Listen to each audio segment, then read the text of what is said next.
우리 같이 인사하실까요? 주의 이름으로 잘 될 것입니다. 더 잘 될 것입니다. 아니, 어제 그렇게 말씀을 드렸는데 또 이렇게 끝까지 안 들어보시고 막 하시네. 예?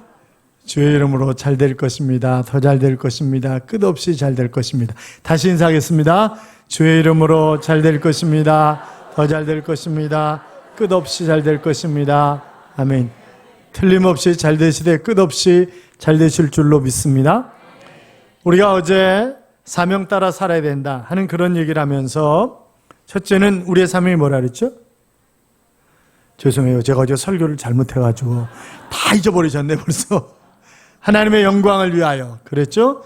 두 번째는 뭐였죠? 증인의 삶을. 세 번째는 찬송하는 자의 삶을 사는 것이 우리의 사명이기 때문에 그렇게 살아야 된다. 그렇게 말씀을 드렸어요. 저희 교회에서 늘 이제 화요일, 목요일 날 전도 특공대가 나와서 전도를 하는데 조금 전도하다가 끊임없이 사라지는 한 집사님이 계세요. 집사님, 도대체 왜 사라지시는 거예요? 그랬더니 제가 사명이 있어요. 뭔 사명? 그랬더니 개 키우는 사명이요. 그러는 거예요. 화가 머리끝까지 치솟는 거죠. 아니, 개 키우는 게 무슨 사명이냐고.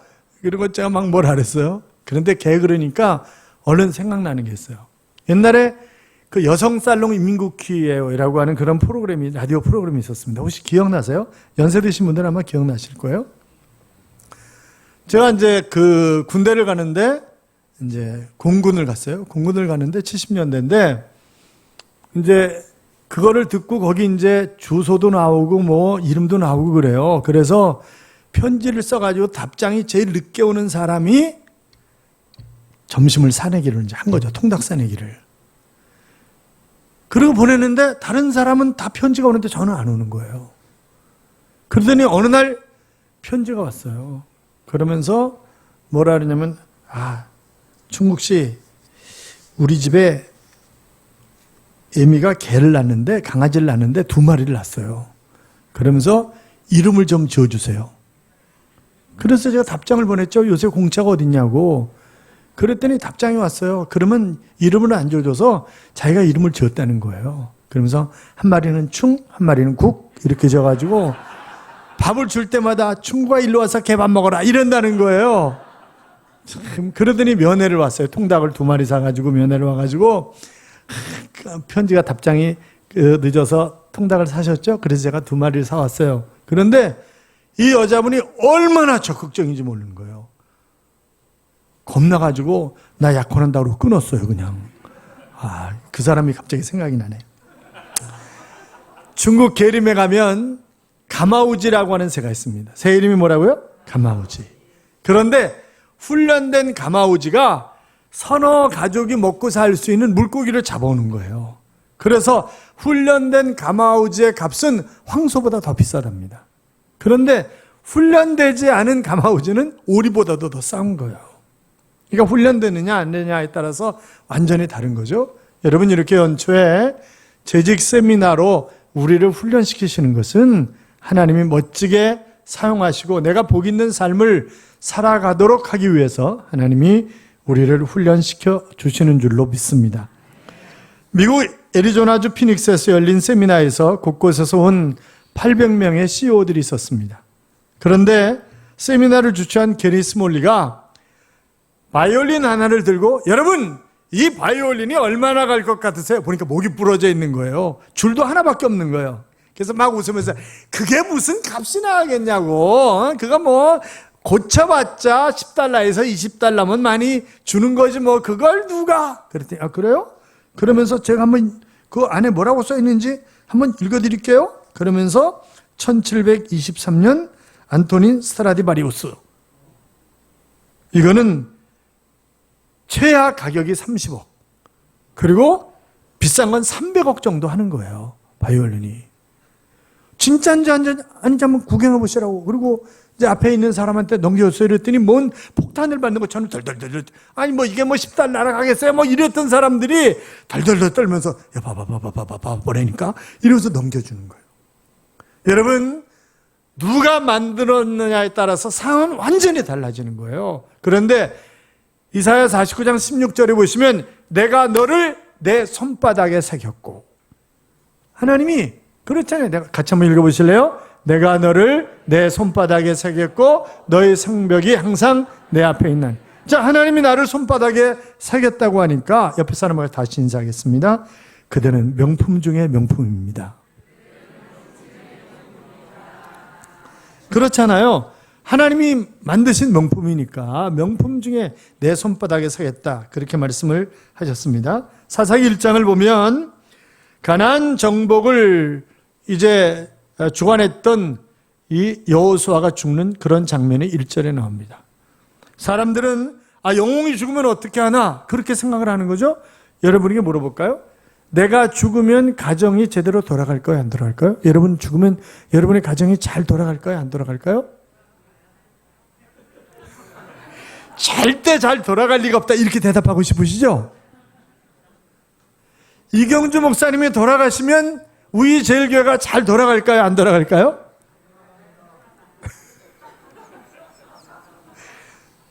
그런데 내가 죽어도 하나님의 일은 잘 돌아가게 되어 있어요. 여호수아가 죽으면 또 다른 여호수아가 등장을 해서 일을 해나가기 때문에 얼마든지 잘 돌아갈 수 있으니까 걱정하지 마세요. 걱정하지 마시고, 어제 말씀드렸잖아요. 내가 전도하지 않으면 이 땅에 살 하등의 이유가 없으니까. 죄송해요, 괜히 쓸데없는 얘기해서. 현재 한국 개신도 성도가 여러분 얼마나 되세요? 개신교 성도가 우리가 뭐 1000만, 1200만 이렇게 얘기하지만 550만 정도로 추정하고 있습니다. 많으면 600만 정도 되지 않을까. 이제 코로나 때문에 훨씬 더 줄었을는지 몰라요. 왜냐하면 지금 현재 그래도 연세가 많으신 60대, 70대는 거의 교회로 복귀를 했는데 30대에서 40대는 50% 이상이 교회 안 나온다는 거예요. 교회 다녔던 사람들이 안 나온다는 거예요. 그러니까 여기 30대, 40대 교회 나오는 분들은 정말 귀한 분들이고 믿음이 좋으신 분들이에요. 틀림없이 하나님이 잘되게 하실 줄로 믿습니다. 2050년이 되면 국민 절반이 천주교인이 되고, 그 다음에 개신교인은 유명무실할 것이다. 불교인은 뭐 더 말할 필요가 없다. 이제 그런 것을 불교연구회가 조사해가지고 결과를 내는 거예요. 그래서 2050년이 되면 개신교인 없다는 거예요. 천주교인만 있다는 거예요, 우리나라에서. 물론 그것이 맞을런지는 잘 모르겠습니다만 한국교회는 이미 1988년 서울 올림픽을 기점으로 해서 마이너스 성장을 해왔습니다. 그러다 신도시가 막 생기면서 플러스 4%까지 올라가는데 그것은 이동신자들이지 교회가 결단코 한국교회가 성장한 게 아니에요. 그러다가 잠깐 IMF 때 멈췄다가 다시 한국교회는 지금 마이너스 성장을 하고 있는 것입니다. 몇 년 전에 총신대 그 대학원에서 논문을 쓰면서 어떤 학생이 논문을 썼는데 보니까 그 논문에 교회 학교 60%가 이미 없다는 거예요, 교회마다. 그리고 무작위로 73개 교회를 선택해서 교회 학교가 성장한 교회가 몇 개나 되는가 조사를 했더니 한 교회밖에 없다는 거예요. 73개 교회 중에서. 한국 어린이 전도협회라고 하는 그 단체가 있어요. 그러니까 어린이 전도하는데 집중적으로 사역을 하고 그것만 연구하는 그런 단체인데 거기 20명의 사역자들이 사역하는 교회에서 과연 교회 학교가 성장하는가 조사해 봤더니 한 교회만 성장하더라는 거예요. 나머지 다 마이너스 성장하고 있더라는 거죠. 그러니까 우리가 정신 차리지 않으면 한국 교회가 미래가 없어요. 그러니까 우리부터 정신을 차려야 합니다. 오늘 본문 내용에 보면 이제 가나안 정복 시대 이스라엘과 이 가나안 족속들 사이에 전쟁에 관한 그런 이야기가 나옵니다. 여러분 성경을 가만히 보면 간혹 교인들이 저한테 그렇게 얘기해요. 목사님, 구약은 읽을 필요가 없을 것 같아요. 왜요? 하나님 읽지 말라고 그러셨어요? 아니 그게 아니라 구약 보면 맨날 뭐 전쟁하는 얘기밖에 없잖아요. 그게 뭐 중동에서 맨날 일어나는 전쟁 얘기인데 우리가 굳이 그것을 읽어야 되나요? 그렇게 얘기하는 분들이 있습니다. 여러분, 구약뿐만이 아니라 우리 삶 자체가 전쟁이에요. 그렇잖아요. 사는 것 자체가 전쟁인데 가만히 보세요. 이 전쟁이 영적 전쟁입니다. 되게. 세계 곳곳에서 전쟁이 일어나고 있지만 예수 믿는 진영과 예수 믿지 않는 진영 사이의 전쟁이라고 하는 것을 우리가 너무 쉽게 발견할 수 있는 거죠. 그렇기 때문에 사는 것 자체가 전쟁이니까 하나님은 우리에게 전쟁에 관한 이런 얘기를 참 많이 해주셨구나 하는 그런 생각을 해볼 수 있습니다. 자, 1절 2절 봐요. 1절 2절 같이 읽겠습니다. 여호수아가 죽은 후에 이스라엘 자손이 여호와께 여쭈어 이르되 우리 가운데 누가 먼저 올라가서 가나안 족속과 싸우리이까? 여호와께서 이르시되 유다가 올라갈지니라. 보라, 내가 이 땅을 그의 손에 넘겨주었노라 하시니라. 아멘. 자, 이스라엘 백성들이 여호수아가 죽은 후에 제일 먼저 한 일이 뭐예요? 그들이 함께 기도하는 일이었습니다. 여러분, 여호수아가 누구예요? 장군 중에 장군이에요. 지금까지 자기들을 이끌어온 지도자예요. 그런데 그가 죽었다는 얘기는 민족적인 큰 위기가 왔다고 하는 그런 이야기예요. 그 위기가 왔을 때 과연 그들이 위기를 어떻게 극복하고 승리하는 삶을 살았는가라고 하는 것을 오늘 본문이 잘 보여주고 있는 것인데, 지금 여기 보면 결국 그들이 먼저 한 일이 뭐라고요? 함께 올라가서 기도한 일입니다. 여러분, 우리가 어려움이 왔을 때 해야 할 가장 중요한 일은 기도입니다. 그것이 가장 빠른 방법이고 가장 정확한 방법이에요. 기도가 가장 늦는 것 같고 가장 할 일이 없는 사람이 기도하는 것 같지만, 그러나 기도보다 정확한 것은 없고 기도보다 빠른 것은 없습니다. 믿으십니까? 믿는 분들은 그게 아멘? 그렇습니다. 자, 그러면 여러분, 내가 하는 기도를 한번 가만히 생각해 보자고요. 자, 내가 하는 기도가 내가 하나님의 뜻에 맞추겠다는 겁니까? 아니면 하나님 나한테 맞춰주세요 라고 하는 겁니까? 어떤 게 맞아요? 거짓말하지 말아요. 하나님 내 뜻에 다 맞춰주세요, 이런 기도하는 거 아니에요? 그렇잖아요. 주로 다 내 뜻에 맞춰달라는 거예요. 자, 그런데 이스라엘 백성들이 지금 자기 주장을 고집하는 것이 아니라 하나님의 뜻을 묻는 그런 기도를 하고 있는 것입니다. 이스라엘 12지파 가운데 지금 땅을 분배받은 지파는 5지파입니다. 아직 7지파가 땅을 분배받지 못했어요. 그런데 전쟁의 영웅인 여호수아가 죽었을 때 과연 이 전쟁을 계속해서 할 것인가? 아니면 중단할 것인가? 올라간다고 한다면 누가 먼저 올라갈 것인가? 이런저런 그런 고민 속에 빠진 것입니다. 그래서 하나님 앞에 하나님 어떻게 하오리까라고 기도를 간곡하게 드린 거죠. 여러분, 기도는 언제까지 합니까? 응답받을 때까지 합니다. 그렇잖아요. 기도는 반드시 응답받게 되어 있어요. 자, 기도를 했더니 유다 지파가 먼저 올라가라, 그렇게 말씀을 하셨어요. 열왕기하 19장에 보면 그 아수르 왕이 히스기야에게 한 그런 이야기가 나옵니다. 너는 망할 거야. 내가 믿는 하나님이 구원할 수 없어. 우리 아수르 조상들이 지금까지 어떻게 왔는지 너 봤잖아. 그러니까 까불지 마. 이미 고산과 하란과 레셉을 멸망시켰고 그들처럼 너희도 멸망을 당할 것이야. 너희 신도 너희를 구원할 수 없어 라고 하는 그런 편지를 히스기야에게 보낸 거예요. 한마디로 말하면 다 죽여버리겠다, 이제 그런 얘기를 하는 거죠. 다 죽여버리겠다. 자, 이처럼 우울하고 절망스러운 편지를 받자마자 히스기야가 어떻게 했는지 아십니까? 첫째는 여호와의 전으로 올라갑니다. 뭐 했다고요? 하나님의 전으로 올라갔다고요? 그래서 열왕기하 19장 14절에 보면 히스기야가 사자의 손에서 편지를 받아보고 여호와의 성전에 올라가서 히스기야가 그 편지를 여호와 앞에 펴놓고 그랬습니다. 여러분, 제일 먼저 한 일이 뭐라고요? 성전으로 올라가는 거예요. 자, 같이 여호와의 전으로 올라가자. 여호와의 전으로 올라가자. 자, 사랑하는 성도 여러분, 특별히 재직 여러분, 히스기야는 다 죽여버렸다, 너는 이제 끝이야 라고 하는 위협적인 충격적인 그런 편지 앞에서 가장 먼저 하나님의 전을 향하여 올라가는 것입니다. 자, 왜 그가 하나님의 전을 향하여 올라가는 것입니까? 여호와의 전에는 여호와가 계시기 때문에 그렇습니다. 음식점에 가면 음식이 있습니다. 술집에 가면 술이 있습니다. 성전에 가면 물론 무소부지하신 하나님이시지만 처음에 성막을 만들 때도 그렇고 성전도 그렇고 뭐라 그러셨어요? 내가 거기서 너희를 만나주겠다. 내가 너희를 만나겠다. 하나님의 임재의 상징이란 말이죠. 하나님이 계시는, 하나님이 머무시는 그곳으로 올라갔다고 하는 중요한 그런 의미를 담고 있는 것입니다. 히스기야는 국난을 앞에 두고 국무회의를 소집하거나 아니면 군 지휘관 회의를 결단코 한 것이 아닙니다.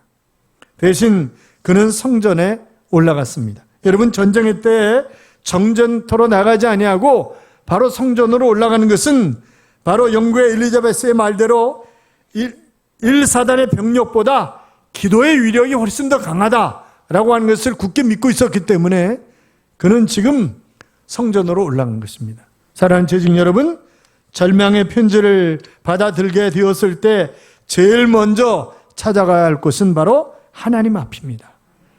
성전입니다. 하나님은 하나님의 존존을 향하여 나아가는 그 사람을 결단코 외면치 아니하시는 하나님이십니다. 받아주시는 하나님이십니다. 그 절망의 편지를 희망의 편지로 바꿔주시는 그런 하나님이십니다. 그러므로 문제가 생겼을 때 하나님의 전으로 나오시기를 바랍니다. 그 문제를, 그리고 나서 그 문제를 여호와 앞에 내놓는 거예요. 그래서 14절에 보면 히스기야가 그 편지를 여호와 앞에 펴놓고 그랬단 말이죠. 여러분, 비참하고 절망스러운 그런 내용의 편지를 여호와 앞에 펴놓고 있습니다.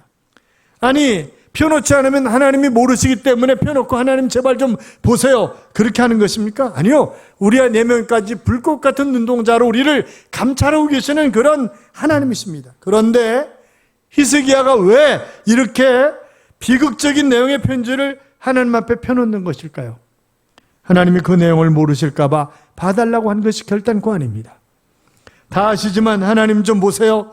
세상의 이방왕 사내립이 하나님을 이렇게 모욕하고 하나님의 백성인 저희를 이렇게 모욕하고 있습니다. 하나님 이대로 계시겠습니까? 이는 아버지 하나님을 향한 순수함과 간절함에 배어있는 그런 의미가 담겨져 있는 것입니다. 구구절절히 하나님 다 보시라는 거예요. 그리고 하나님이 역사해 주시리라고 하는, 나에게는 하나님밖에 없습니다 라고 하는 그런 고백입니다. 여러분, 미국의 9.11 테러로 그 세계무역센터가 붕괴됐던 사건을 기억하시죠? 그때 일어난 일인데, 건물이 붕괴된 후에 27시간 만에 구조된 지넬 거즈만이라고 하는 여인이 있습니다. 이 여인이 그날 64층에 근무하다가 쾅 소리와 함께 막 들고 뛰기 시작했어요. 그런데 13층쯤 내려왔을 때 와르르 다 무너진 것입니다. 그리고 이 여인이 매몰되고 말았어요. 그런데 한참 만에 비몽사몽간에 있다가 가만히 어렴풋이 하나님 생각이 나는 거예요. 어렸을 때 엄마에게 예뻐 보이기 위해서 교회를 따라간 거예요. 자기가 하나님을 믿는 게 아니라. 그리고 엄마 품을 떠나온 다음부터는 하나님과 아무런 상관없는 그런 삶을 산 거죠. 하나님, 죄송해요.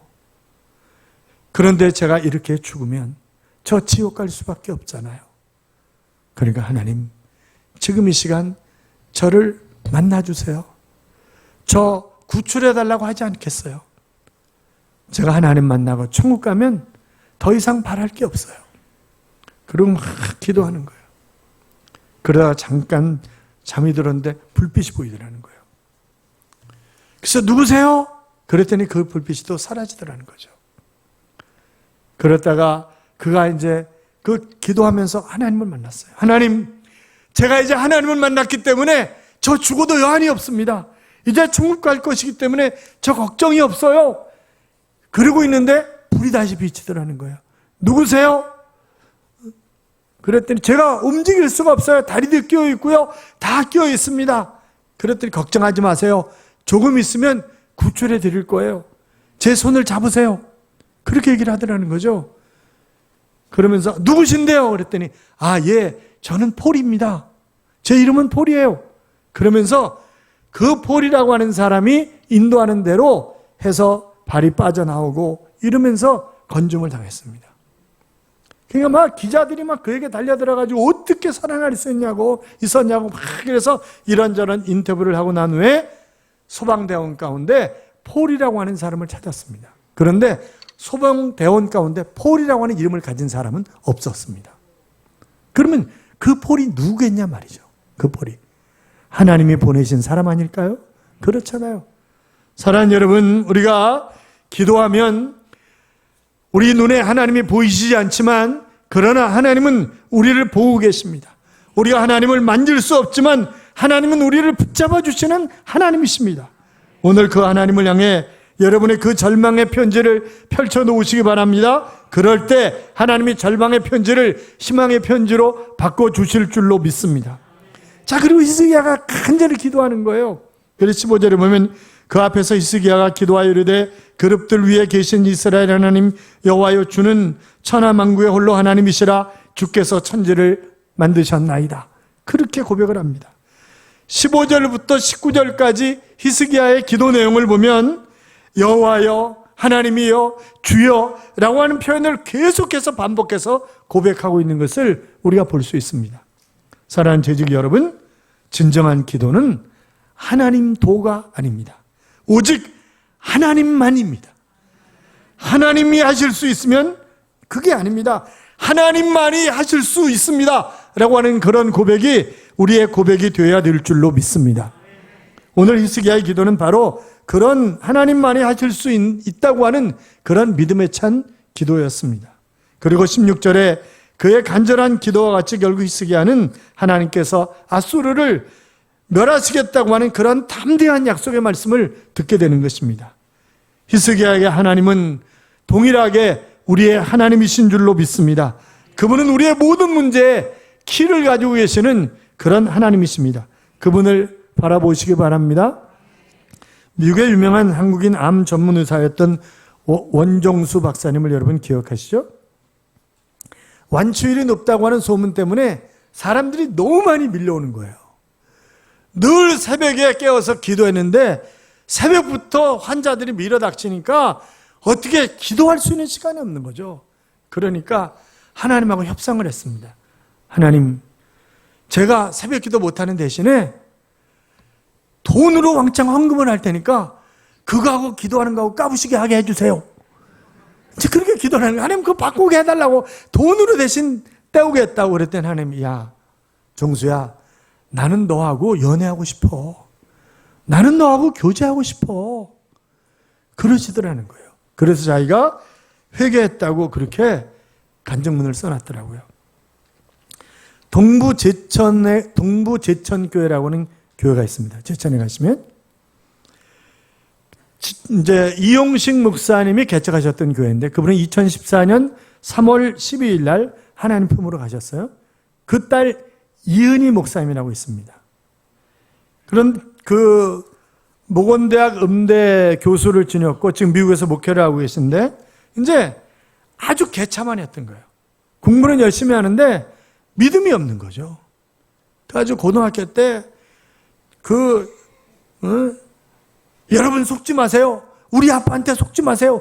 이런 걸 가리방으로 긁어가지고 만들어가지고 주일날 교회 정문에 서가지고 교회 오는 사람들한테 집사님 속지 마요. 우리 아버지 사기치는 거예요. 먹고 살려고 사기치는 거니까 속지 말라고 이러면서, 그러니 아버지가 환장을 노릇 아니겠어요? 그렇다니까 주일날에 막 가둬놓는 거, 방에다 가둬놓고 문 잠궈놓고 막 이러는 거죠. 그러면 아빠 막 이거 차고 막 이러면서, 아빠 왜 사기쳐? 그래 먹고 살 게 없어가지고 이렇게 사기치냐? 성민이나 받아먹고 막 이러면서 그러는 거예요.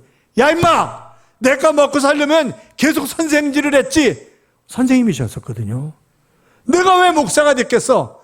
하나님이 살아계시니까 그렇지. 그러니까 하나님이 어디 살아있어? 아빠 나한테 보여줘봐. 이러고 쌩 난리를 치는 거예요.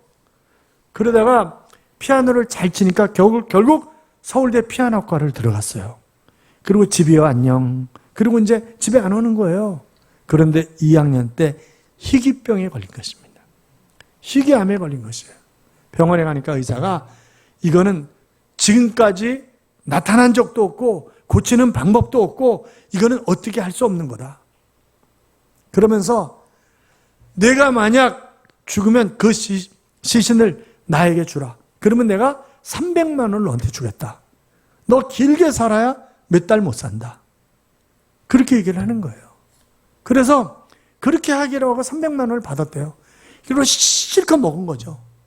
300만 원어치 실컷 처먹었는데, 그러고 나서 이제 그래도 마지막에 엄마 아버지는 보고 가야 되겠더라는 거예요. 그리고 집에 왔는데 이런 생각이 들더라는 거예요.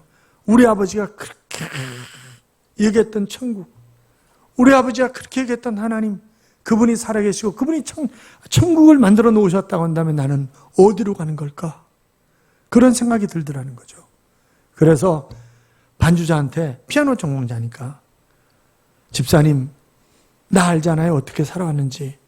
그러니까 마지막 하나님을 위해서 일하다 가고 싶어요. 그러니까 제가 이제 의사 선생님의 표현에 의하면 며칠 못 살아요. 그러니까 제가 살아있는 동안만이라도 피아노 반주를 할 수 있도록 해주세요. 야, 그거는 지휘자 선생님한테도 물어봐야 되고 목사님이 또 허락하실지 안 하실지도 몰라. 네가 어떻게 살았는지 다 알잖아, 우리 교인들도. 야, 그래도 제발 막, 그래가지고 간청을 해가지고 피아노 반주를 한 거예요. 두 번째 주 반주하다가 쿵 그러면서 머리가 떨어져서 죽었어요, 그냥. 그래가지고 그걸 예배 시간에 그랬으니까 들쳐업고 막 장로님들이 들쳐업고 집으로 사택으로 뛰어가지고 눕혀놓고 7사람이 울며 불며 기도를 하는 거죠. 하나님 살려달라고. 이렇게 가면 이 영혼이 어떻게 되겠냐고 울며 살려달라고 기도하는데 자기 영혼이 그 몸에서 이렇게 빠져나오더래요. 그러면서 막 자기를 위해서 울면서 기도해서 자기가 막, 권사님 나 살아있다니까? 그런데 자기가 누워있는데 자기는 이렇게 빠져나와 있고, 살아있다니까 울지 마! 그런데 자기는 모르더래요. 그러면서 계속 울고 막 응? 그리고 자기를 마차에 태워가지고 데리고 올라가는데, 그런데 그 마차에 줄이 확 당기더니 7개 줄이, 그 7개 줄이 그 권사님들의 기도였다는 거예요. 그래서 다시 끄집어 내리더래요. 그래가지고 재채기를 하고 일어났답니다. 그 살아난 거예요. 그래서 하나님 너무너무 감사하다고 막 그랬는데, 하나님이 자기한테 비몽사몽간에 천국의 모습을 보여주더라는 거예요. 그러면서 그 김구 집사님 그 모습도 보여주고, 그리고 이런저런 걸 보여주고, 그러면서 가서 네가 얘기를 해라, 우리 가족들한테. 가족 몇 사람만 아는 비밀이 있다, 내 신체에 대한. 그걸 얘기하면 널 믿을 거다. 그러니까 그래서 자기가 깨어나가지고 그 당시에 그 김구 선생님의 아들이 중앙청에 있는 교통부 장관이 있어요. 김신 교통부 장관. 그래서 찾아가가지고 얘기를 하니까 콧방귀도 안 키더라는 거죠. 아니, 그렇지 않겠어요? 죽은 지가, 아버지가 돌아가신 지가 언젠데 이상한 햇소리를, 그것도 아가씨가 와가지고 햇소리를 하고 있으니까, 너 그럼 우리 아버지 그려봐 한번 그랬더니 잘 그리더래요. 그러면서 요 부분에 요런 부분이 있고 요 부분이 요런 부분, 그거는 가족들도 몇 사람밖에 모르는 그런 비밀인데, 그래가지고 야 진짜구나 그러면서 그 아버님께서 예수 잘 믿으라고 신신당부 그렇게 가서 전하라고 얘기를 하셨다고. 그래가지고 그 얘기를 해가지고 결국 가족 50여 명이 전부 교회로 나온 겁니다. 그 예수 믿게 된 거예요, 다. 그래가지고 그들이 집사가 되고 장로가 되고 이러면서 이은이 이 친구가 하는 일에 전적으로 재정적인 지원을 하게 된 것입니다. 그런데 놀라운 일은 그 7 권사님들 기도하고 막 살려달라고 울부짖었던 그 권사님들 있잖아요. 그들에게 하나님이 복을 주시는데 1년 안에 빌딩이 생기고 별의별 일이 다 생기는 거죠. 안 믿으시는 또 눈치네, 상당히. 동부 제천교회 가서 물어봐요. 그럼 물어봐. 사실이니까 그게. 이용식 목사님이 요새 아주 이상한 인간 있잖아요. 정광훈이라고. 사랑제일교회 와서 부흥회하면서 간증한 얘기예요. 그 얘기가. 간증한 얘기라고. 그러니까 여러분, 기도하면 하나님이 놀랍게 역사하십니다. 기도로 멋지게 승리하는 2023년 되시기를 주님의 이름으로 축원합니다. 그 다음에 또 두 번째는 서로 하나 되어 협력할 때 승리하는 삶을 살 수 있습니다. 뭐 할 때 승리하는 삶을 살 수 있다고요? 하나 되어 협력할 때. 자, 3절 봐요, 3절. 본문으로 가셔서 3절 같이 읽겠습니다. 유다가 그의 형제 시몬에게 이르되 내가 제비 뽑아 얻은 땅에 나와 함께 올라가서 가나안 족속과 싸우자. 그리하면 나도 내가 저희 뽑아 얻은 땅에 함께 가리라 하니 이에 시몬이 그와 함께 가니라. 아멘. 자, 1절과 2절에서 여호와께 여쭈었더니 하나님이 유다에게 올라가라. 유다 지파예요. 유다 지파에게 올라가라 그러셨어요. 유다 지파 가만히 생각해보고 지금 놀러 가는 거 아니에요? 그렇죠? 여러분, 예수 믿는 것 자체가 유람선 타고 노는 게 아니에요. 전투함 타고 전쟁하는 거예요.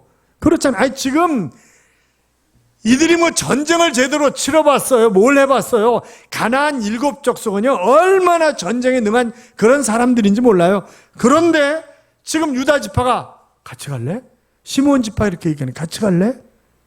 그랬더니 오케이, 같이 가, 이렇게 얘기하는 거예요. 아니, 전쟁하다 죽을지도 모르는데 지금 같이 가겠다는 거예요. 사랑하는 여러분, 내가 하나님께 응답을 받았어요. 응답한 대로 일하려고 하면 하나님이 필요한 일꾼, 필요한 물질, 필요한 것들을 하나님이 붙여주시는 줄로 믿습니다.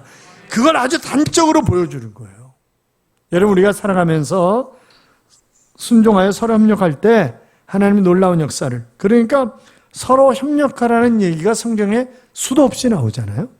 전도서 4장 9절 이하에 보면 이렇게 기록되어 있습니다. 두 사람이 한 사람보다 나음은 그들이 수고함으로 좋은 상을 얻을 것입니다.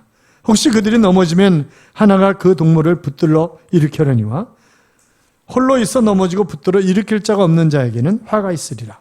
또 두 사람이 함께 누우면 따뜻하거니와 한 사람이면 어찌 따뜻하랴?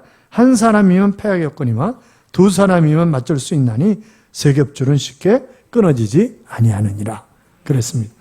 여러분, 부부가 함께 같이 살아갈 수 있다는 건 은혜잖아요. 아니에요? 제가 사가족들 오면 물어봐요. 연애 결혼하셨냐고, 중매 결혼하셨냐고. 그럼 먼저 이렇게 결혼할 땐 사랑해서 결혼하셨잖아요. 그렇다는 거예요. 지금도 사랑하시냐고. 그랬더니, 이래요. 그러면서 마지못해서 같이, 왼수라는 거예요. 왼수. 그래서 별 5개예요? 그랬더니, 그거 말고요. 왼수예요. 아주 왼수. 막 이래요. 그러면서, 그러면 뭐 집사님은 깨끗하고 건강하게 뭐 정직하게 이렇게 살아가세요? 그랬더니 뭐 그건 아니지만 그래도 뭐 제가 그래요? 미워해 본 적 없으세요? 왼수라니까요. 제가 왜 안 미워해 봤겠어요? 살인자구만. 성경이 그랬잖아요. 미워하느냐 너는 이미 살인하였느니라. 그러면 뭐 집사님은 한두 번 살인한 게 아니네. 살인요? 목사님 어떻게 그렇게 얘기를 하세요? 맞잖아요. 살인했잖아요. 응? 보면요. 근데 지난번에 지난주 목요일 날 교단 신년 예배를 드렸어요. 그런데 한 친구가 그날 아침에 죽었어요. 저희 동기인데. 그 친구는 동기지만 굉장히 어린 동기예요. 왜냐하면 제가 1년 재수했죠. 3학년 다니다가 뭐 학생회장하고 데모하고 그리고 또 자퇴원서 내고 뭐 군대 5년짜리 도망갔죠. 그랬다가 다시 와서 1학년으로 들어간 거니까 그래가지고 만났으니까 상당히 어린 거죠. 저보다 굉장히 어린 거예요. 그런데 죽은 거예요. 심장마비로 죽었대. 그런데 죽기 전에 이렇게 막 이런 살려달라고 막 이제 몸부림치고 이러잖아요. 부부가 떨어져서 자니까 이게 뭐 그랬는지 안 그랬는지도 모르는 거지 그냥. 그러니까 싫어도 같이 자. 싫어도 같이 자야지. 그렇잖아요. 그러니까 한 사람이 어떻게 될지 누구든지 어떻게 될지 모르는 거예요. 그거는. 두 사람이 함께 누우면 따뜻하거니와. 그렇잖아요. 얼마나 불쌍해. 여러분, 사랑해서 사는 사람은 없어요. 심리학자들이 남녀 간의 사랑은 아무리 길어야 3년이래, 3년. 18개월이면 다 끝난다는 거예요, 18개월이면. 그러니까 우리 다 뭐 때문에 살아요? 그냥 고마워서 살고, 그냥 불쌍해서 살고, 그냥 감사해서 살고, 그러고 사는 거잖아요. 안 그래요, 여러분은? 그래서 사는 거잖아요. 우리 그래서 사는 거예요, 지금. 그래서 사는 거라고. 그러니까 그냥 불쌍히 여기세요. 아셨죠? 불쌍히. 응? 어느 마을에서 가장 무거운 썰매를 끄는 말이 어떤 말일까? 그래가지고 이 썰매 끌기 대회를 했어요. 그런데 1등한 말이 2,000km를 끌었답니다. 2등한 말이 1800km를 끌었어요. 1등한 말과 2등한 말을 묶었어요. 몇 킬로 끌었을까요? 초등학교를 좋은 데 나와야 돼. 몇 킬로 끌었어요? 1등 2000km, 2등 1800km라니까 묶어서 끌었어요. 몇 킬로 끌었을까요? 3800km면 제가 물어보지도 않아요. 물어보겠어요. 생각을 해보세요. 5500km를 끄는 거예요. 5500km를. 그러니까 하나 더하기 하나는 2가 아니라 3일 수도 있고 5일 수도 있고, 그러니까 우리가 하나 되면 못 이룰 일이 없는 거예요. 여러분, 그 선진국도 그렇고 대개 어느 나라든지 3%의 사람들이 97%를 끌고 가는 거예요. 그러니까 3%만 똘똘 뭉칠 수 있다고 한다면 그러면 얼마든지 바로 그 단체는 성공한다는 거예요. 그러니까 신년 재직 세미나에 참석한 분들만 똘똘똘똘 뭉쳐가지고 하나가 된다고 한다면 그 교회는 폭발적으로 놀라운 역사가 얼마든지 일어날 수 있어요. 그것은 예일 대학이나 하버드 대학이나 그런 대학에서 수십 년 전에 조사한 게 있어요. 그 당시에 신입생들을 대상으로 꿈이 뭐냐? 그럼 꿈을 적어가지고 있냐? 앞으로 어떻게 삶의 목표가 뭐냐? 그런 거를 조사했어요. 그런데 3%만이 바로 자기 주머니에다가 내 꿈은 뭐고 내가 이렇게 살아갈 거고 그런 거를 적어놓은 학생들이었어요. 20년 후에 조사했어요. 그런데 그 3%는 사회에서 아주 잘 나가는 그런 친구들이었어요. 그러니까 확연하게 다르다고. 그러니까 오늘 가서 써가지고 전부 다 주머니에다 내일부터 듣고 다니세요. 아셨죠? 하나님께서는 더불어 일하기를 권하고 계시는 것입니다. 그리고 그렇게 할 때 우리의 짐은 가벼워지고 더 많은 일들을 감당할 수가 있는 거죠.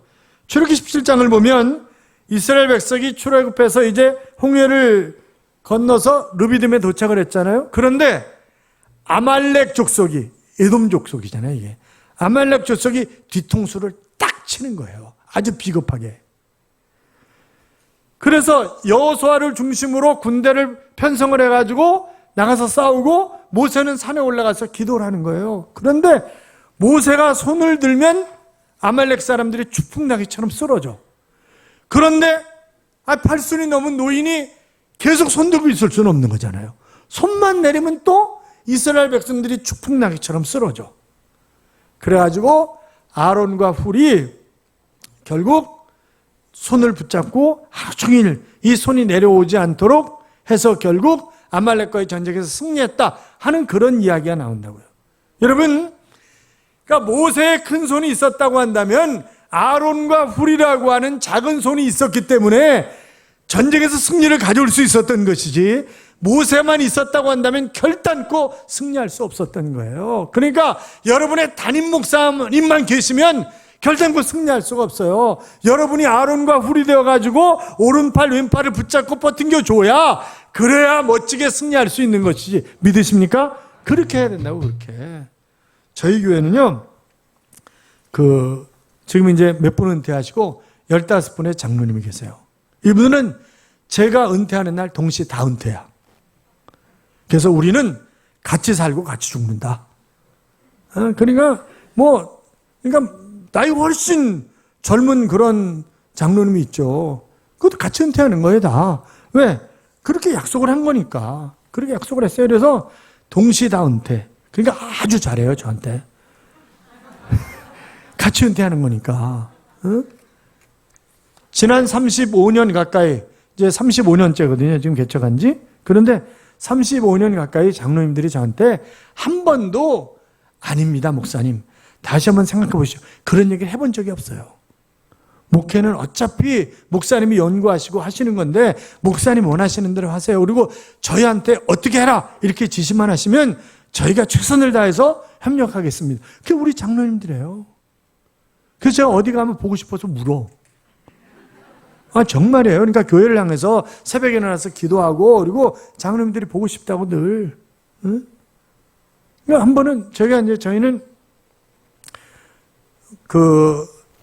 3개월에 한 번씩 초등학교 1학년부터 청년들까지 저희 비전센터에 들어가서, 요새 애들이 꿈이 없습니다. 그래서 꿈 키우는 작업을 해요. 그리고 중학교 1학년부터 6학년까지 이제 비전 투어를 해요. 아시아 지역을. 경비는 3분의 1씩 내는 거예요. 본인이 3분의 1 알바를 하고 부모가 3분의 1 되고 교회가 3분의 1 되고. 그런데 이제 결석을 한 번도 안 하면 교회가 돈을 다 대는 거예요. 그러니까 지금 애들은 이제 그 중고등학생들이 알바할 게 없으니까 걔네들은 구정 다 지난 다음에 가는 거예요. 세뱃돈 열심히 모아가지고 그런 이제 가는 거거든요. 청년들은 6월 달에 가요. 청년들은 이제 뭐 그 유럽 또 뭐 미주 뭐 오세아니아주 뭐 이런 데를 가는 거죠, 이제. 그러니까 이제 많이 가는 아이들은 한 30여 개국 갔어요. 그러니까 이제 왜냐하면 맨날 세계화 이런 얘기를 하면서 세계를 보여주지도 않고 무슨 세계화니 세계 속에서 일하니 이런 소리 해서는 안 된다. 그래서 청년들은 이 대학생들은 이제 주일 오전 예배를 제외하고 알바를 못하면 오전 예배를 제외하고 나머지 예배를 열심히 드리라는 거예요. 그러면 예배를 한번 드릴 때마다 플러스 5,000원씩 해주는 거예요. 교회가 3분의 2 정도를 돈을 대주는 거죠. 그러니까 돈 없어서 못 간다 이따위 소리 하지 말라는 거예요. 그리고 세계 속에서 과연 내가 해야 할 일이 뭔지 그 해야 할 일을 찾으라는 거예요. 그래서 이제 뭐 파리 같은 데 가면 파리에서 이제 아침 9시 가까이 돼서 전부 다 중심부에서 이제 흩어요. 그러면 꿈이 같은 애들끼리 미술하는 애들은 미술을 하는 그 구경하고 싶은데 또 뭐 음악하는 애들은 음악하는 아이들 뭐 아니면 대학에 구경하고 싶은 애들은 대학 이렇게 전부 쭉 흩어지는 거예요. 그리고 오후 5시에 에펠탑 및 집합 이러면 4시 55분서부터 이쪽 저에서 막 뛰는 소리가 들려요. 그건 우리 청년 애들이야 다. 왜냐하면 1분 느는데 1유로씩 벌금이니까 뛰는 거예요. 응? 그래 애들한테 이제 꿈을 키워주는 거죠. 꿈을 키워주는 건데 이제 애들을 데리고 유럽을 가는데 제가 졸다가 깼어요. 그리고 화장실에 가려고 하니까 화장실 앞에 저보다 나이가 훨씬 많으신 장로님이에요. 앞에 서가지고 목사님 잠깐만 기다리세요. 화장실 들어가서 비행기 화장실을 물청소를 싹 하고 나오는 거예요. 제가 들어가서 엉엉 울었어요. 내가 무슨 자격이 있다고. 그렇잖아요. 내가 무슨 자격이 있다고 나보다 나이 많으신 장로님이 들어가가지고 화장실을 물청소를 목사님 화장실 들어가신다고 물청소를 다 하고 나오냐고. 그게 우리 교회 장로님들이에요. 그러니까 보고 싶어서 울지 않겠어요. 그러니까 당연히 그렇잖아요.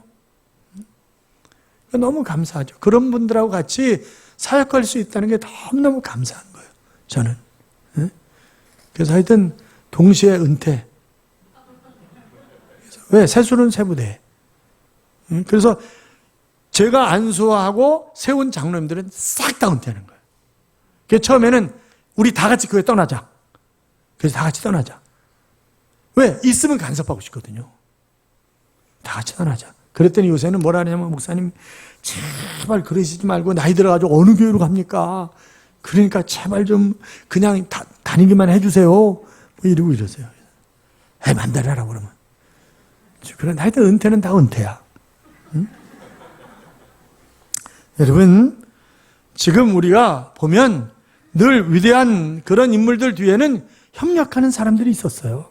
루터에게는 수많은 개혁전의 개혁자들이 있었고 링컨에게는 이름 없는 봉사자들이 있었고 어거스틴에게는 어머니 모니카의 바로 기도의 숨결이 있었고 요한 웨슬레에게는 성악가 찰스 웨슬레가 있었고 무디에게는 성악가 신키와 신학자 토레이라고 하는 그런 협조자가 있었습니다. 주기철 목사님에게는 오정모 사모님과 조만식 장로님이 있었기 때문에 순교의 제물이 될 수 있었던 것 아니겠어요? 사랑하는 여러분, 우리가 협력자가 되어서 그래서 하나 되어 멋지게 승리하는 삶을 살아가는 그런 귀한 하나님의 자녀들이 되시기를 주님의 이름으로 축원합니다. 그런데 우리가 협력해서 일을 할 때 이해가 안 되는 친구들이 있어요, 없어요? 있어요. 이해가 잘 안 되는 친구들이 있어요. 어느 날 유비와 관우와 장비가 함께 영화관을 갔다 옵니다. 그때 장비가 표를 사러 메포소에 갔는데 잠시 후에 메포소 쪽에서 막 싸우는 소리가 들리는 거예요. 그래서 유비하고 관우하고 막 열심히 따라가 봤죠. 그랬더니 장비가 메포소 직원하고 막 멱살 잡고 싸우는 거예요. 그래서 야 장비 너 왜 싸워? 그랬더니 저 자식이 말이야 조조만 할인해 준대잖아. 여러분 이해가 안 되는 친구들이 많이 있어요. 가끔 가다 보면 교회에서 일하다 보면 말도 안 되는 소리를 해. 그렇잖아요. 그래도 그 사람 옆에 나를 붙여주신 것은 그 사람의 형제자가 되어서 더불어 일하라고 나를 붙여주신 것 아니냐 이 말입니다. 그렇잖아요? 사랑하는 재직 여러분, 교회 생활에 적극적으로 협력하시기 바랍니다. 모이는 일에 적극적으로 협력하는 거예요. 모이는 것이 힘입니다. 그리고 최선을 다해서 섬기는 거예요. 승리는 협력의 결과로 얻어지는 그런 열매입니다. 하나 되어 협력함으로 멋진 승리를 거두는 하나님의 자녀들이 되시기를 주님의 이름으로 축원합니다. 축원합니다. 셋째는 뭐냐면 목숨 걸고 싸울 때 승리하는 거예요. 뭐 할 때 승리한다고요? 목숨 걸고 싸울 때. 자, 4절부터 7절까지 봐요. 4절부터 7절까지 같이 읽어요. 유다가 올라가매 여호와께서 가나안 족속과 브리스 족속을 그들의 손에 넘겨주시니 그들이 베색에서 10,000명을 죽이고 또 베색에서 아도니 베색을 만나 그와 싸워서 가나안 족속과 브리스 족속을 죽이니 아도니 베색이 도망하는지라 그를 쫓아가서 잡아 그의 엄지손가락과 엄지발가락을 자르매 아도니 베색이 이르되 옛적에 70명의 왕들이 그들의 엄지손가락과 엄지발가락이 잘리고 내 생아래에서 먹는 것을 줍더니 하나님이 내가 행한 대로 내게 갚으심이로다 하니라. 무리가 그를 끌고 예루살렘에 이르렀더니 거기서 죽었더라. 아멘. 여러분 생각해 보세요. 자, 베색에 가서 싸우는데 아이들은 아주 용맹스러운 가나안 족속들이에요.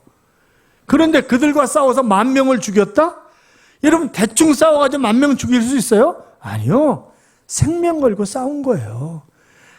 이 베색의 아도니 베색이라고 하는 왕이 얼마나 잔인한 왕인지 몰라요. 주변에 70개의 부족 국가를 다 정복했어요. 그리고 그 왕들의 엄지손가락과 엄지발가락을 다 자르고 그리고 자기 상 옆에서 떨어지는 부스러기 먹으라는 거예요. 아주 잔인한 왕이죠. 그런데 싸워서 생포한다? 그게 설렁설렁 대충대충 그건 불가능한 일이에요. 그러니까 이들이 생명 걸고 싸운 것입니다. 여러분, 너 죽고 나 죽자 이러는 사람한테 못 이겨요. 그렇잖아요? 어느 날 저희 교회 신집사님이 목사님 저녁을 좀 대접해드리고 싶습니다. 그러는 거예요. 그래서 알았다고. 그럼 제가 6시까지 모시러 가겠습니다. 아니, 내가 장소로 가겠다고. 그러니까 어디서 만날까? 그랬더니 그 노원역 그 롯데백화점 건너편에 교보문고가 있어요. 그 뒤에 노블레스 관광호텔이라고 있습니다. 아마 지금도 호텔이 있을 거예요. 그때는 2층에 횟집이었었는데 아마 횟집은 없어졌더라고, 지난번에 가보니까.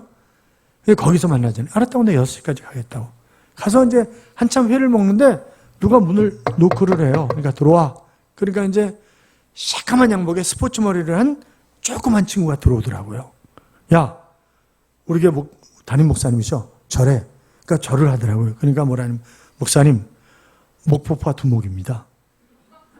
그러는 거예요. 왜냐하면 이 신집사는 강력계 형사예요. 그런데 강력계 형사들이 조폭의 도움을 받지 못하면 못 잡는데요, 절대. 그러니까 공생하는 거예요, 같이. 근데 두목들이 등치 큰 게 한 명도 없어. 다 조그매. 다 조그매. 제가 그 전에 온누리교회에서 두란노에서 아버지 학교 훈련 받을 때 저한테 이제 본부에서 연락을 하더라고요. 목사님, 옆에 앉아있는 친구가 서진 룸사롱 사건 칼제비입니다. 그러더라고요. 여러분 그거 기억나세요? 서진 룸사롱 사건 칼제비? 사람을 휘뜨는 칼로 난도질을 한 거예요. 그래가지고 오랫동안 감옥에 있다가 풀려나온 거예요. 그런데 첫째 날부터 뭐라 하냐면 에이씨, 빨리 죽여버려. 막 이러고 그랬는데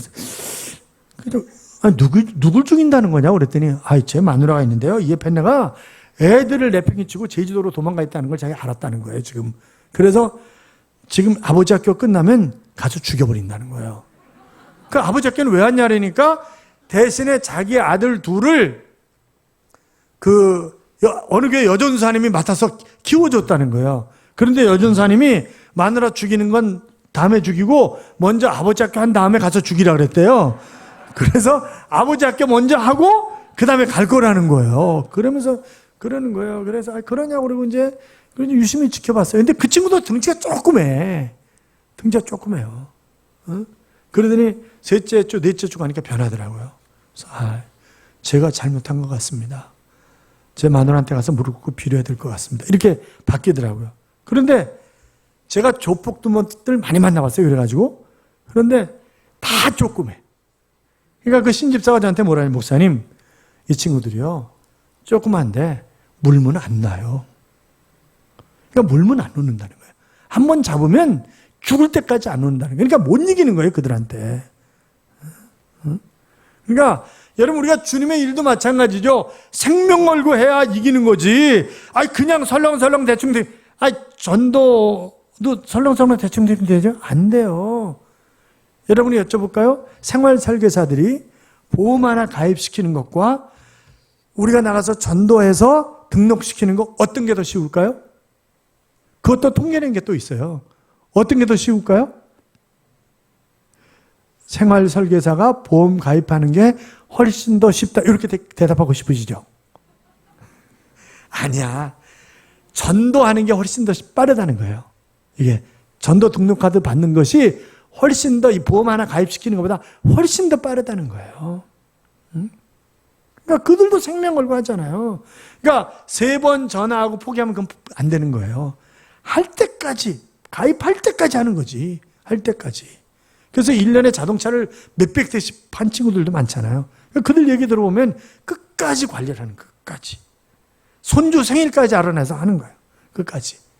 그러니까 그냥 되는 건 없어요. 그냥 되는 거는.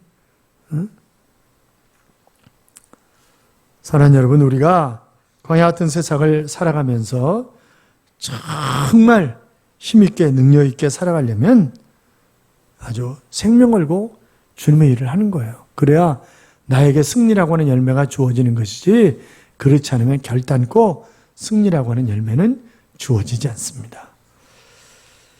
제가 어제 그 최문정 권사님 의정부에서 있었던 얘기 했나요? 어차피 뭐 어제 첫째, 둘째, 셋째도 모르는데 뭐 어차피 모르는 거야. 저희 교회 최문정 권사님이라고 있어요. 그런데 이분이 자기가 의정부에서 교회 다닐 때 있었던 얘기를 하는 거예요. 자기네 교회 목사님은 늘 부흥회를 다니신다는 거예요. 교회가 늘 비어있대요, 주중에는. 그런데 자기네 교회 넉마주의 청년이 오후 1시쯤이면 와가지고 기도를 한 2시간 하고, 그리고 한 2시간 자다 간대요. 그런데 냄새가 너무 나는 거지, 이게. 여름 같은 경우는 뭐 들어갈 수가 없다는 거예요. 그런데 기도하러 왔는데 어떻게 내쫓느냐는 거예요. 그런데 그 마을에 최고 부잣집 딸이 귀신 들린 거예요. 그래가지고 정신이 온전할 때는 괜찮은데 조금 온전하지 않으면 스트립쇼를 하는 거예요. 빨개 벗고 온 동네를 결혼 정년기든 처녀가, 그러니까 부모가 환장을 노릇 안 하겠어요. 그러니까 뭐 좋다는 의사, 뭐 나중에는 요마다는 그 무당을 데려다가 구슬하고 수천만 원을 쏟아붓고 소용이 없는 거예요. 그러니까 누가 그러더래요. 마지막으로 교회 나가보세요. 그렇게 얘기를 하더라는 거죠. 처음서부터 교회 가보라 그랬으면 얼마나 좋아. 이제 하다 안 되니까 마지막에 교회라도 가보라고. 그래가지고 교회를 데리고 왔는데 교인들이 다 아는 거잖아요. 저 여자애가 어떤 애인지 다 아는 거지, 이게. 그러니까 이제 뭐 수시로 부모가 지키고 있지만, 그러나 안 그럴 때는 안에 방에다 집어넣고 바깥에서 문을 잠가버리고 이제 그러는 거니까 그냥 홀딱 벗고 돌아다니고 이러니까. 그래서 이제 교인들이 가서 그럼 기도를 해주자, 이렇게 생각하는, 기도를 해주자 이제. 그래가지고 기도대를 구성해가지고 이제 그 집에 가서 기도를 해주는 거예요. 근데 같이 기도하려면 막 머리가 막 솟는 거지, 전부 다. 여러분 그런 경험 해보셨어요? 제가 수원에서 자라날 때 저희 윗집에 유혜전 권사님이 있는데 그 집에 꼭 귀신 들린 여자들이 많이 와요, 기도받으러. 그러면 꼭 날 불러, 유선생 이러고. 기분이 별로 안 좋아요. 가면 머리카락이 다 서, 이렇게. 머리카락이 쓴다고. 막 교인들 머리카락 막 쓰는 거예요. 그리고 막 기도하고 그러면, 야, 이 잡년아, 네가 이년아 무슨 집사냐, 잡사지 요년아. 집사인지는 또 귀신같이 하는 거야. 어차피 귀신 들렸으니까 귀신같이 하는 거예요. 그리고 막 네가 무슨 권사라고, 너 이년아 10년 전에 바람 폈었잖아, 요년아.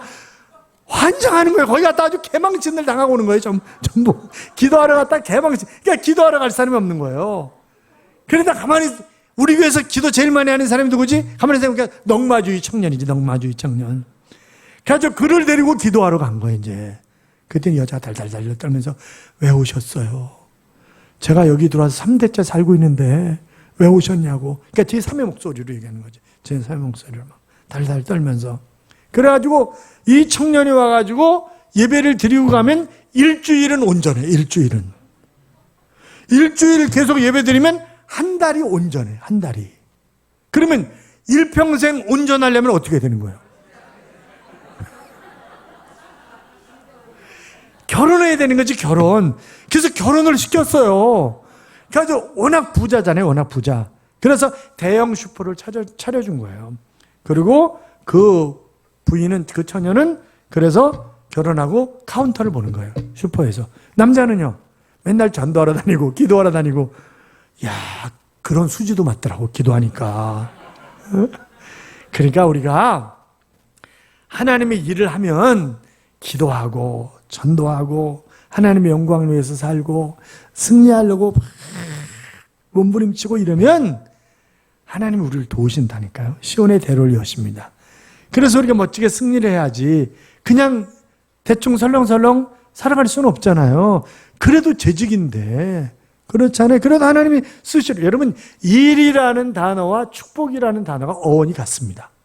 그러니까 하나님의 일을 해야 내가 복을 받는 거지, 하나님의 일을 하지 않은데 복을 이건 없어요. 그건 없어요. 그러니까 나를 재직으로 부른 건 어제도 말씀드렸지만 하나님 나에게 복을 주시려고 나를 부르신 거 아니에요. 그렇잖아요. 아니, 왜 기도하라고 그러셨겠어요? 응답하시려고 기도하라고 그러시는 거지. 그렇잖아요. 그러니까 우리가 정말 하나님의 자녀답게 최선을 다해서 우리의 사명은 하나님의 영광을 위해서 사는 것이고, 또 뭐였죠? 증인의 삶을 살아가는 것이고, 찬송하는 자의 삶을 살아가는 것이고, 사명 따라 살아야 내가 정말 행복한 것이고, 그러나 살다 보면 힘들고 어려운 그런 일들이 끊임없이 다가오는 거예요. 내가 주님의 일하려고 하면 집에서부터 또 방해하는 사람들이 있네. 근데 여러분, 우리가 착각하지 말아야 될 것이 있어요. 내 남편이 사단이야, 사단. 마귀라고 막. 아니, 자기가 주일 내내 집에 안 들어가. 그 남편은 밥을 어떻게 먹어야 되는 건지. 이게, 그럼 맨날 라면을 때우고 그러니까 들어오면 막 대판 싸우니까, 아이고, 내가 예배 드리고 왔더니 저 귀신이 또, 뭐 귀신이야, 자기가 잘못한 거지. 제발 좀 그러지 말아요, 제발. 저도 전도하러 나오는 사람들한테 집안 청소 안 하고 나오려면 아예 나오지도 말라고 그래요. 아예 나오지도 말라고. 그러니까 예수 믿는 사람 부지런해야지. 부지런하지 않으면 그러면 예수 못 믿어요. 그건 그렇잖아요. 그러니까 내가 성령 충만하냐 안 하냐, 남편들 잘 들으세요. 내 마누라가 열심히 기도하는데 이 양반이 성령 충만하냐 아니냐라고 하는 것은 반찬 보면 알아. 반찬을 지극정성으로 잘하면 성령 충만한 거야. 아니면 어제 먹었던 거 또 내놓고 이러면 안 충만한 거야. 아주 저기 한 거야, 이게. 그러니까 잘 생각을 하셔야 돼요. 그리고 남자들 속지 말아요. 속지 마라. 왜? 여자들이 대부분 다 딴 주머니 차고 있어. 그 아래에 딴 주머니 차고 있어. 뭐 아니라고 그게지는데 딴 주머니 차고. 난 깜짝 놀랐어요. 왜냐하면 그 전에 저희 교회 건축할 때 이제 부흥회를 했어요. 건축할 때 부흥회를 했는데, 물론 건축업을 갖고 해서 부흥회한 건 아니에요. 부흥회를 했는데 부흥 강사가 가지고 왜 부흥회하냐 그래서 은혜 받으려고 부흥회한다고. 그런데 이 양반이 나치패 때 앉아있는 사람한테 이 집사. 이 사람이 이 집사인지 또 어떻게 알아? 이 집사. 집사님은 남편 몰래 돈 7천만 원 가지고 있잖아. 그러면 건축하는데 지금 건축금 내야지. 고개를 푹 숙이더라고요. 오 집사. 당신도 남편 모르게 3천만 원 가지고 있네. 이 사람이 3천만 원 가지고 있을 거라고는 교인들이 꿈에도 생각을 못하는 거예요. 왜? 남편은 백수야. 부인이 애들 몇 명 과외시켜가지고 먹고 사는 거예요. 그러니까 이 사람 내가 돈이 있다 꿈에도 생각을 못하는 거예요. 그런데 3천만 원 차고 있더라고. 그날 저녁에 3천만 원 갖다 헌금했어요. 그래서 여자는 딴 주머니를 차는 거구나. 제가 그렇게 생각을 했어요. 그렇게 생각을 했어. 근데 이런 것 같아. 제가 가만히 생각해 보니까 이런 것 같아. 남자는 어술해요. 그래가지고 돈 감춰도 다 걸려, 남자들은. 그러니까 여자들이 그냥 남자를 불쌍히 여겨. 원래 남자들이 이게 못해. 그만큼 순수하니까 다 걸리는 거예요. 그렇잖아요? 여자는 절대 안 걸려. 그런데 남자는 지를 위해서 써. 여자는 가족을 위해서 써. 그게 달라. 여자분들 맞아요? 틀려요? 다 감추고 있잖아. 봐봐. 그러니까 우리가 어떻든 살다 보면 힘들고 어려운 때 와요. 내가 재직으로 봉사하다 보면 시험 들 때가 많아. 저 인간 지옥 갔으면 좋겠다. 그럴 정도로 속썩이는 인간들도 있어요. 며칠 전에 어떤 분이 전화를 했어. 그 교회 다니시는 분의 손녀야. 그런데 자기 아버지 이름으로 기부금 납부증명서를 떼어달라는 거예요. 그래서 안 된다고, 그거는. 아내가 남편 이름으로 띄는 거는, 그거는 남편한테 받아가지고 헌금을 한 거기 때문에 그거는 가능할 수 있지만, 그러나 그렇지 않으면 안 된다고. 왜냐하면 교회 명부가 전부 다 세무서에 들어가 있기 때문에 이건 안 된다고. 해줄 수가 없다고, 우리가. 그랬더니 뭐라고 전화를 하냐면, 교회가 돈을 받아 처먹을 때는 실컷 처먹더니 안 해준다고. 나 그런 얘기 또 처음 들어봤어요. 근데 그런 사람들이 있어요. 여러분, 교회 헌금한 거 돌려달라고 그럴 수 있어요, 없어요? 있어요, 없어요? 법적으로 없어요. 왜? 하나님 앞에 드린 거잖아. 그럼 법적으로 없어요. 그 전에 이제 그 미국 갔는데 그 친구가 장아무개 목사라고 부천에서 목회했던, 목회 잘했었어요. 그런데 어떤 사람이 교회 등록을 해가지고 목사님 쓰시라고 1,000만 원도 주고 교회도 뭐 2,000만 원도 헌금하고 막 이러는 거예요. 그리고 이제 그 다음에 장로를 뽑는데, 그렇다고 해서 장로 후보에 넣어주는 게 아니에요. 목사님들이 그렇다고 장로 후보에 절대 안 넣어줘요. 그렇잖아요. 자격이 다 있어야 되잖아요. 뭐 우리 교회 5년 이상 나와야 되고 뭐 이런저런 게 있다고, 교회 규칙이 다 있다고. 그러니까 안 넣어줬어요. 그러니까 삐져가지고 도로 달라 그랬어. 지금까지 다 내놓으라고. 그건 못 돌려주는 거예요. 돌려줄 수 없는 거예요. 그거는 재판 걸어도 안 돼. 그거는. 그러니까 돌려달라 그러지 마세요. 절대 안 돼. 그건 안 돼. 살다 보면 힘들고 어려울 때 많이 있지만, 그러나 우리가 승리하는 삶을 살아갈 수밖에 없는 것은 우리에게는 기도라는 무기가 있고, 같이 동역하는 협력자들이 있고, 또 내가 주님을 위해서 어차피 내놓은 생명을 걸고 싸우면 멋지게 승리할 수 있기 때문에, 우리는 승리가 보장되어 있기 때문에. 그렇잖아요. 자기 아들을 아끼지 아니하시고 주시니가 그 어떤 것인들 못 주시겠냐, 그렇게 말씀하셨는데, 그렇잖아요. 사랑하는 여러분, 사명 따라 살아 행복하게, 그리고 멋지게 승리하는 2023년의 삶. 그래서 내가 지금까지 살아온 어떤 해보다 2023년이 정말 행복하고 멋지게 하나님 앞에 쓰임받은 해였다고 연말에 고백할 수 있는 그런 삶이 우리 모두의 삶이 될 수 있기를 주님의 이름으로 축복합니다. 우리 같이 기도할까요?